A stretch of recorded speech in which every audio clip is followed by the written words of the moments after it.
রাত্রে যখনই ঘুমাইতে যাব, বৈশা হোক আর শুয়া হোক,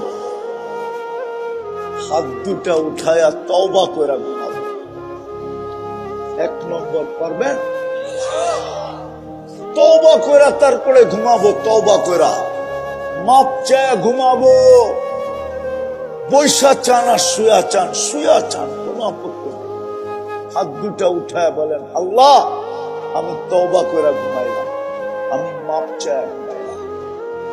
পারবেন? 6 মাস করতে হবে না, কন্টিনিউ একাধারে 6 মাস করে দেখেন, একদিনও ছেড়ো না যুবক, করে দেখো। আমি দৃঢ়তার সাথে বলতেছি, তুমি আমাকে খুঁজবে, তারপরে আর কোনোদিন তুমি ছাড়বে না জীবনে, এটা আমার বিশ্বাস। তখন তুমি দেখবে তোমাকে শিখাইলাম কি, তুমি বললা কি, আর আল্লাহ তোমাকে দেখাইতেছে।